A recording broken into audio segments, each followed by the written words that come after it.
I'm standing in my backyard watching my daughter's 10th birthday party. There's a bouncy castle, 30 screaming kids, and my wife is bringing out the cake. It's perfect. Everything is perfect. Until I see him. The same kid who's been showing up at my daughter's birthday for the past 5 years. Never speaking, never explaining, just watching from the fence line like some kind of ghost. But this year is different. This year, he's not running away. He's walking toward me with an envelope in his hands. And as he gets closer, I can see what's printed on the front in bold letters: DNA Paternity Test Results. He stops 3 feet away from me, looks me dead in the eye, and mouths 2 words: "I'm sorry." That envelope destroyed my entire life. It revealed a 10-year lie that made me question everything I thought I knew about my family, my marriage, and myself. But here's the twist. The truth didn't come from my wife. It didn't come from a suspicious relative or a family secret finally spilling out. It came from a kid who couldn't speak. A kid who loved my daughter so much that he showed up every single year, knowing he might never be part of her life. And when you hear why he did it, when you understand what that DNA test revealed, you'll realize that everything you think you know about family is wrong. If you've ever questioned who you really are, if you've ever discovered a lie that changed everything, or if you believe that love is stronger than blood, hit that subscribe button right now, because this story will make you rethink what it means to be a father, a family, and what you'd do if you discovered the person you love most in the world isn't actually yours. Let me take you back to where this all started. 5 years ago, my daughter's 6th birthday party. My name is Marcus Thompson. I'm 35 years old, and up until 2 years ago, I thought I had the perfect life. I grew up in foster care, bounced around from house to house, never had a real family, never knew my parents. So when I met my wife, Jennifer, when I was 23, she became everything to me. She was beautiful, kind, and she wanted the same thing I did: a family. We got married after dating for 2 years, and 6 months later, she told me she was pregnant. I cried, actually broke down sobbing in our tiny apartment because I was going to be a father. Me, the kid who grew up with nothing, was going to give a child everything I never had. Our daughter Lily was born 9 months later, and I swear to God, holding her for the first time was the best moment of my entire life. She was perfect. 10 fingers, 10 toes, a head full of dark hair, and these incredible green eyes. People said she didn't look like me. My blonde hair, blue eyes, fair skin, and there she was with dark features. But I didn't care. She was mine. I was her father. That's all that mattered. For 6 years, life was good. I coached her soccer team. I never missed a school event. I was the dad I never had, and I loved every second of it. Then came her 6th birthday party. We threw it in our backyard, about 20 kids, typical suburban chaos, bouncy castle, pizza, cake, the whole deal. I was manning the grill, making hot dogs, when I noticed something. A kid, maybe 15 years old, tall, thin, dark hair, standing outside our fence, just watching. At first, I thought maybe he was looking for the party next door or something, but he wasn't moving. He was staring directly at Lily. I put down my spatula and walked over. "Hey, can I help you?" The kid looked at me, opened his mouth like he was going to say something, but nothing came out. He tried again, still nothing. That's when I realized he couldn't speak. "Are you okay? Are you lost?" He shook his head. Then he pointed at Lily, who was jumping in the bouncy castle with her friends. "You know my daughter?" He nodded. "How?" He just stared at me. There was something in his eyes. Sadness, maybe? Longing? I couldn't tell. "Look, kid, I don't know what's going on, but this is a private party. You need to leave." He looked at Lily one more time, then turned and walked away. I mentioned it to Jennifer that night. Some teenager was watching Lily's party today. Couldn't talk, just stood there staring. Jennifer was doing the dishes. She paused for just a second. Probably just a curious kid. You know how teenagers are. Yeah, probably. But something about it bothered me. The way he looked at Lily, like he knew her. I shook it off. It was one weird moment at a kid's party. No big deal.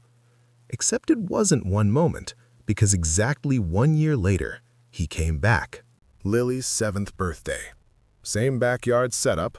I'm grilling again, apparently that's my designated party job, when Jennifer grabs my arm hard.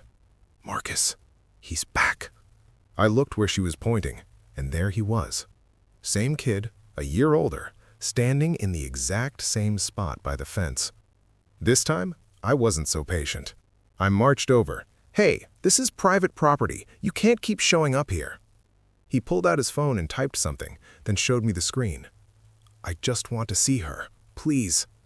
"See who? My daughter? Why?" He typed again. "I can't explain. Not yet. I'm sorry." "You can't explain? That's not good enough. I'm calling the police if you don't leave right now." The kid looked heartbroken, actually had tears in his eyes, but he nodded and walked away. I did call the police, filed a report about a potential stalker. They did a sweep of the neighborhood, never found him. But here's what bothered me.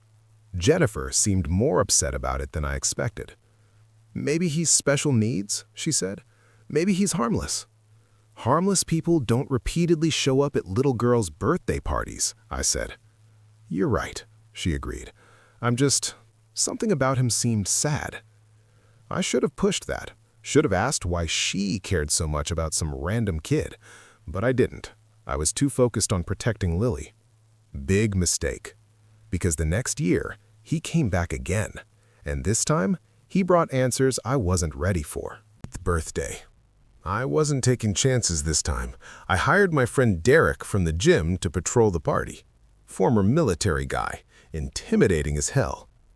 Everything was going smoothly until Lily tugged on my sleeve.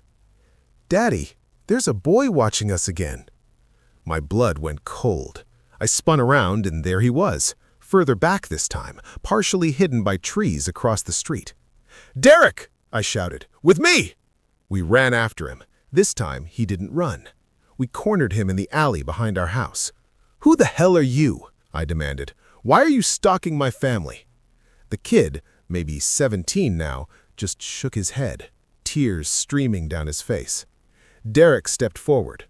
"Want me to rough him up a little?"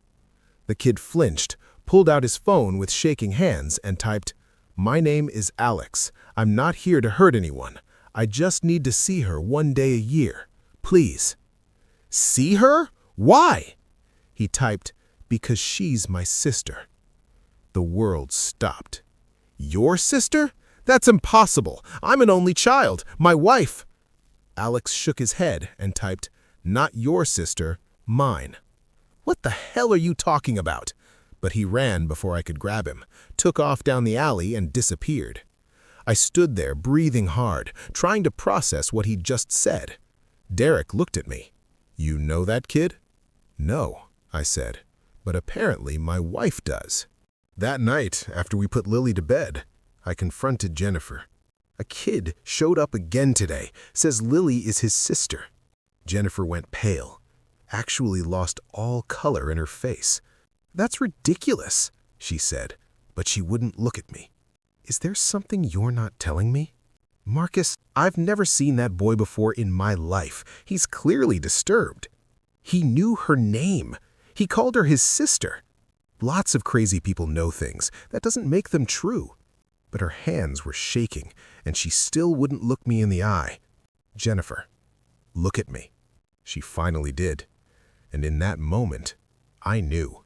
She was lying to me. "What aren't you telling me?" "Nothing," she said. "There's nothing to tell. That boy is confused or mentally ill or something, but he's not related to Lily." I wanted to believe her. God, I wanted to believe her so badly. But I couldn't shake the feeling that my entire life was built on something that wasn't real. I didn't sleep that night, just lay there staring at the ceiling, trying to figure out what the hell was going on. And that's when I made a decision. If that kid showed up at Lily's 9th birthday, I wasn't chasing him away. I was getting answers. 1 year later, Lily's 9th birthday party. This time, I set up cameras around the perimeter of the house, told Jennifer I was done playing games. Next time Alex showed up, I was calling the cops and pressing charges. Party day arrives. I'm watching the camera feeds on my phone obsessively. 2:47 p.m. There he is, Alex, standing by the fence. But this time he's not alone. There's an older woman with him, well-dressed, maybe 60 years old. I rushed outside. "Both of you need to leave, now." The woman spoke calmly. "Mr. Marcus Thompson." "Who's asking?" "My name is Patricia Chen. This is my grandson, Alex. We're not here to cause trouble. We just want one conversation. 5 minutes, that's all we're asking." "I don't know who you people are." "We're your daughter's family, and you deserve to know the truth." That's when I heard Jennifer's voice behind me. "Mom?" I turned around. Jennifer was standing in the doorway, and she looked like she'd seen a ghost. "What?" I said. Patricia looked at Jennifer. "Hello, Jennifer." "You need to leave," Jennifer said. Her voice was shaking. "Right now. I've left this alone for 9 years because you begged me to, but Alex deserves to know his sister, and Marcus deserves to know the truth." "What truth?" I demanded. "Someone better start talking." Jennifer was crying now. "Please don't do this here, not at Lily's party." "Then when, Jennifer?" asked Patricia. "When are you going to tell him?" "Tell me what?" The silence that followed was the longest of my life. Kids laughing in the background, birthday music playing, and my wife standing there with tears streaming down her face, about to say something that would change everything. "Lily isn't yours." 3 words. That's all it took. 3 words to destroy 10 years of marriage, 10 years of fatherhood, 10 years of believing I finally had the family I always wanted. "What?" Jennifer couldn't even look at me. "Lily isn't yours, Marcus. I'm so sorry." And suddenly, everything made sense. The silent boy at the fence. His sister. Jennifer's mother, who I'd been told died before I met her. The way Lily didn't look like me. The way Jennifer always changed the subject when people mentioned it. All lies. Everything was lies. I looked at Patricia, at Alex, at Jennifer, and I said the only thing I could think of. "I want everyone out of my house, except you 3. We're settling this right now." I sent Lily to her friend's house, told her something came up, that we'd finish the party later. She didn't understand, but she went. Then I sat in my living room with Jennifer, Patricia, and Alex, and I waited. "Tell him," Patricia said to Jennifer. "All of it." Jennifer took a shaky breath. "Before I met you, I was married to someone else, Daniel Chen. I'd never heard that name in my life. I married him when I was 19, had Alex when I was 20, and Daniel he was a monster, Marcus. He was abusive, physically, emotionally, every way you can imagine." Alex typed on his phone and showed me. "He's the reason I can't talk." "What?" Jennifer continued. "When Alex was 2, Daniel shook him during an argument. Alex suffered brain damage, lost his ability to speak, developed seizures. I left him that day, got full custody, moved across the country, changed my name, cut ties with everyone from my old life. So when I met you, I was Jennifer Chen. I became Jennifer Matthews. New life, new identity. I never wanted Daniel to find us again." "Okay," I said, "but what does this have to do with Lily?" Long pause. "About 6 months into dating you, Daniel found me, showed up at my apartment one night while you were at work." My stomach dropped. "He forced himself on me, Marcus. I never reported it, never told anyone. I was too scared he'd try to take Alex." "Oh my God, Jennifer." "And then, I found out I was pregnant." The room went completely silent. I didn't know who the father was. It could have been you. It could have been Daniel. The timing was too close. "So you just picked me?" My voice was rising. "You just decided I was the father and never told me there was a chance she wasn't mine?" "I couldn't tell you. If I told you I'd been raped, you'd want to report it. Daniel would find out. He'd come after Alex again, After me, I couldn't risk it. So you lied to me for 10 years instead? I convinced myself she was yours. When she was born, I looked at her and I thought she looked like you. I made myself believe it. She doesn't look like me, Jennifer. She never did. Everyone said so. I know, she whispered. I know. I turned to Alex. He was crying silently, shoulders shaking. And you, how did you find out? He typed, I did one of those ancestry DNA tests 3 years ago, found a half-sibling match, Lily. I tracked down my mom. She begged me not to contact you, said it would ruin Lily's life. So you decided to stalk her instead? He just wanted to see his sister, Patricia said. He wasn't trying to hurt anyone. He was trying to have some connection to family. By creeping on a little girl's birthday party? Alex typed furiously. I didn't know what else to do. She's my sister. I missed her whole life because of my father's violence. I just wanted to see her, to know she was okay. I never meant to scare anyone. I stood up, started pacing, because if I sat still, I was going to lose it completely. So let me get this straight. My wife lied to me for 10 years about who my daughter's father is. This kid has been watching my family for 3 years, and none of you thought to tell me the truth? I was trying to protect you, Jennifer said. Protect me, protect me. You let me bond with a child that might not be mine. You watched me fall in love with her. You watched me become her father, and the whole time you knew there was a chance she wasn't mine. I gave you a family, Jennifer shouted back. You grew up in foster care with nothing. I gave you a daughter, a home, a life. You gave me a lie. The room fell silent again. And that's when my phone buzzed. Unknown number. Text message. I heard you finally found out the truth. Took you long enough, idiot. I showed Jennifer. Who is this? Her face went completely white. Daniel. That's Daniel's number. Another text came through. That's my daughter you've been playing daddy to. Then another. Tell Jennifer I'll see her in court, going for custody. Lily should be with her real father. And that's when everything got worse. He can't, Jennifer was screaming. I have a restraining order. That expired 3 years ago, Patricia said quietly. You never renewed it. My phone kept buzzing. 10 years of child support you owe me, Jennifer, plus visitation rights. See you soon, sweetheart. I looked at Jennifer, at Patricia, at Alex, at my phone, and something inside me just snapped.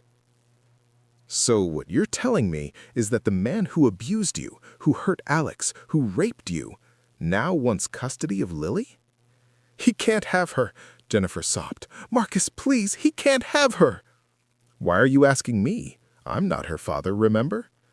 You're the only father she knows. You're the only father she needs. But I'm not her real father. Isn't that what biology says?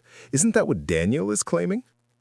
Alex grabbed my arm, showed me his phone with shaking hands. My father destroyed my life. Don't let him destroy hers. You're her father, not him, never him. The DNA doesn't matter. Your name is on her birth certificate. You've raised her for 10 years. Fight for her, please. I looked at this kid who couldn't speak, who'd been hurt by the same man who might be Lily's biological father, who'd spent 3 years watching his sister from a distance because he loved her. And I made a decision. I need to know for sure. I need a DNA test. Marcus, Jennifer started. No, I need to know. If I'm going to fight Daniel in court, I need to know what I'm fighting for. I ordered the DNA test kit that night, had it expedited. For 3 days, I couldn't look at Lily, couldn't face her, because every time I saw her, I saw Daniel. I saw a rapist's DNA in the child I'd raised. Jennifer stayed with Patricia. Lily kept calling me. Daddy, why did Mommy leave? When are you coming to get me? Soon, Princess, soon. Did I do something wrong? That broke me. "No, baby, you didn't do anything wrong, I promise." But I couldn't tell her what was happening. How could I? She was 8 years old. The DNA kit arrived. I collected Lily's hair from her brush when I went to pick her up one day, got my own saliva sample, sent it off. 7 to 10 days for results. Longest week of my entire life. I couldn't eat, couldn't sleep. Trevor, my best friend, kept checking on me. "What are you going to do if she's not yours?" he asked. "I don't know," I said honestly. "Would you walk away?" "I don't know." "Because that little girl loves you, man. You're her dad, no matter what some test says." That's easy to say when it's not your life falling apart. But he was right, and I knew it. The email came at 2:17 a.m. Subject line, "Your DNA test results are ready." I sat at my kitchen table in the dark, laptop open, cursor hovering over the link. Because once I clicked it, once I knew the truth, there was no going back. Whatever that test said would define the rest of my life. I clicked. The page loaded. Probability of paternity, 0.00%.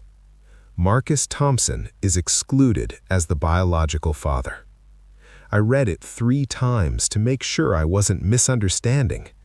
Then I closed the laptop, and I broke down. Not because I was surprised. Deep down, I think I always knew. But because it made it real, official, undeniable. Lily wasn't mine. 10 years of fatherhood, 10 years of believing she was my blood, 10 years of first steps and first words and first days of school, all based on a lie. I don't remember much of the next few hours. I know I threw up. I know I cried until I had nothing left. I know I sat on my kitchen floor until the sun came up. And then I called Jennifer. I got the results. Silence. And you know what they say. She started crying. "Marcus, please. I need you, Patricia, and Alex here tonight, 7 p.m. We're settling this." "What about Lily?" "Leave her with a friend. This isn't for her ears." They arrived at 7 on the dot. I had the DNA results printed, sitting on the coffee table. Jennifer looked terrible, like she hadn't slept in days. Good. She shouldn't sleep. I hadn't. 10 years, I said. I've been a father for 10 years, and it was all based on a lie. "It wasn't a lie," Jennifer said. "You are her father." I slid the papers across the table. "According to this, I share 0 DNA with Lily. 0. She wouldn't look at them. "I don't need to see them. I know what they say." "Did you know back then? Did you know she wasn't mine?" "I didn't know for sure. The timeline, it could have been either of you, but I hoped. God, I hoped so hard that she was yours." "She doesn't look like me, Jennifer. She never did." Patricia spoke up. "Jennifer, I told you years ago you needed to do a DNA test. And I said no, because it didn't matter. Marcus is her father." "I'm not her father," I shouted. "Biology says I'm not. The law says I'm not. Daniel says I'm not." "Biology doesn't make you a father," Jennifer shouted back. "Love does. Commitment does. Being there does. All things you clearly know nothing about." We were both standing now, yelling, and Alex was between us with his phone. "Stop!" We both looked at him. He typed, "Lily is innocent in this. She didn't ask to be born. She didn't ask for any of this. I know what it's like to be punished for my father's sins. Don't do that to her." "She loves you," he continued typing. "You're the only father she's ever known. Please don't walk away because of what my father did." And that's when it hit me. This wasn't about me and Jennifer. This wasn't about the lie or the betrayal or my hurt feelings. This was about Lily, about an 8-year-old girl who called me Daddy, who believed I'd always be there. And about Daniel, a monster who hurt Alex, who hurt Jennifer, who was now trying to claim Lily as some kind of prize. My phone buzzed again. Daniel, I've already filed for paternity rights. See you in court, loser. I looked at that message, then at the DNA results, then at Alex, this kid who couldn't speak but had more courage than anyone I'd ever met. And I made my choice. I walked to the fireplace, picked up the DNA results, and set them on fire. Watched them burn. If Daniel wants a fight, he's got one, but he's not getting my daughter. Jennifer gasped. Marcus! Lily is mine. I don't care what biology says. I don't care what some test says. She's mine, and I'm not letting some monster take her because of what you did 10 years ago. I turned to Jennifer. But you and me, we're done. I'll stay her father. I'll fight Daniel in court. I'll protect her from him. But you and me, we're finished. I'll never forgive you for this lie. The next few months were hell. Jennifer and I filed for divorce, sold the house, split everything. But I also filed for full legal custody of Lily as her presumed father, the man whose name was on her birth certificate, who'd raised her since birth. Daniel filed for paternity rights, demanded DNA test, back child support, 50-50 custody. The court ordered a paternity test. Results confirmed what I already knew. Daniel was Lily's biological father. But my lawyer argued the presumed father doctrine. I was on her birth certificate. I'd raised her for 10 years. I was her psychological parent. The judge asked to speak with Lily privately. She told him, Marcus is my dad. That other man scares me. I don't want to see him. The judge asked if she knew about Alex. Alex is my brother. He can't talk, but he's nice. He brings me birthday presents now. I love him. The judge asked if she knew the truth about Daniel. I know he hurt my brother. I know he hurt my mom. I know he's mean. I don't care if we have the same blood. Marcus is my daddy. 2 weeks later, the judge ruled. Mr. Thompson has been the functional, psychological, and emotional father for the entirety of this child's life. While Mr. Chen is the biological father, he has a documented history of violence and has made no effort to establish a relationship until now. The child's best interest is paramount. Full custody to Mr. Thompson. Daniel was granted supervised visitation 1 hour per month pending completion of anger management and parenting classes. He never showed up to a single visitation. After 3 months, his lawyer withdrew. Daniel disappeared again, and this time I made sure he stayed gone, got a permanent restraining order. He hasn't contacted us since. That was 2 years ago. Today, Lily is 12. She's thriving, happy, adjusted. She knows the whole truth now, knows I'm not her biological father, knows about Daniel, knows about everything. And you know what she told me? Dad, you chose me. That's better than biology. Biology is an accident. Love is a choice. You chose me every day for 10 years. And when you found out the truth, you chose me again. That's what makes you my dad. I cried when she said that. Alex is part of our lives now. He's 21, in college, working part-time, still can't speak, but he and Lily text every day. They learned sign language together so they could communicate better. He comes to every birthday party, not standing at the fence anymore, sitting at the table, part of the family. Jennifer and I are civil. She gets Lily every other weekend. We co-parent as best we can, but the trust is gone. The marriage is gone. That will never come back. Patricia, Lily's grandmother, is amazing. She's been a rock for all of us. She told me once, "Thank you for being the father my daughter couldn't find for her children." Last week was Lily's 12th birthday. Small party, just the 4 of us. Me, Lily, Alex, and Patricia. Alex gave Lily a gift, a photo book. Inside were pictures of himself standing at our fence for 5 years, each one dated, each one with a typed caption explaining what he was thinking. Year 1, I just found out I have a sister. I want to meet her so badly.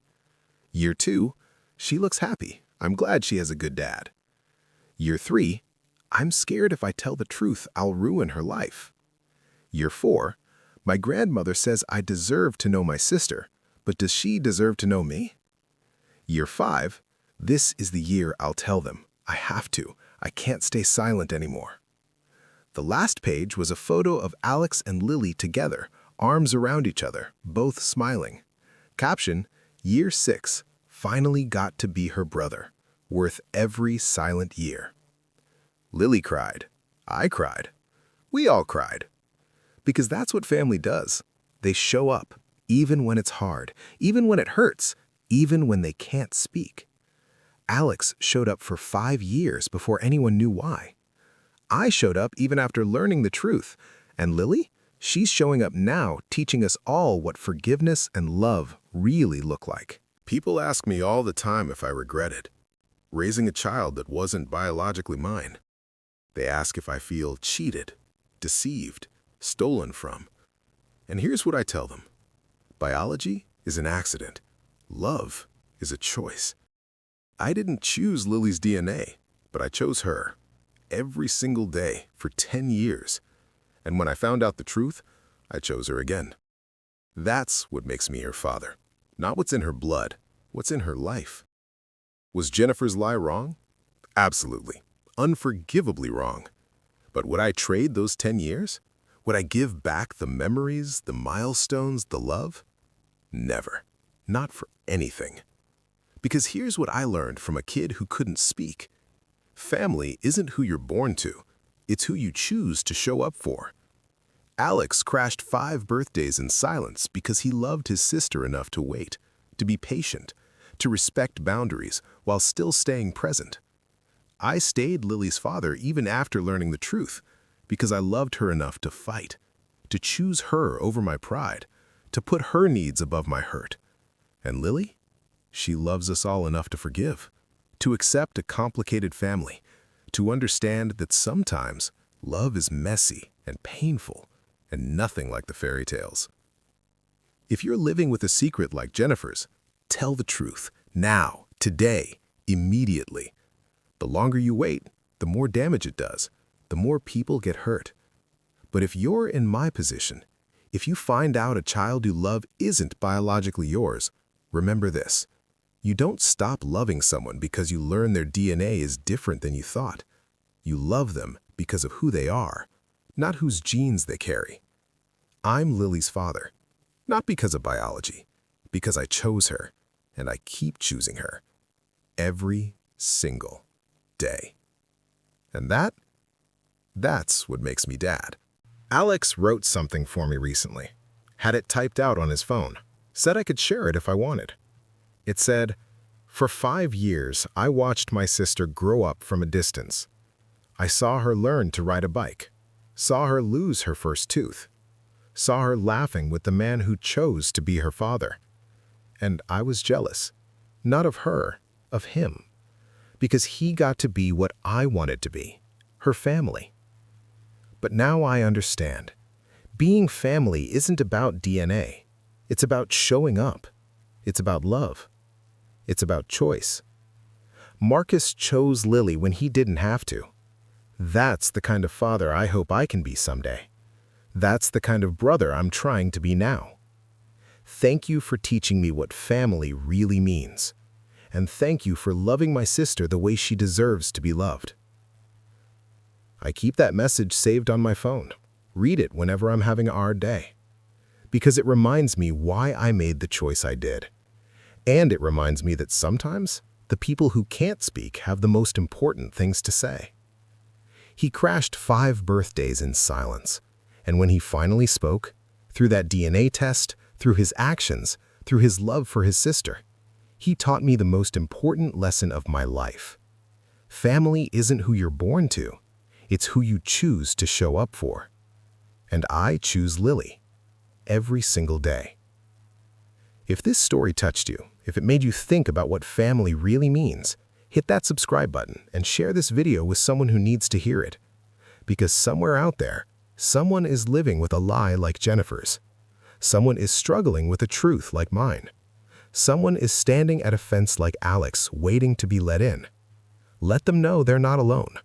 Let them know that love is stronger than blood. And let them know that the best families aren't born, they're chosen.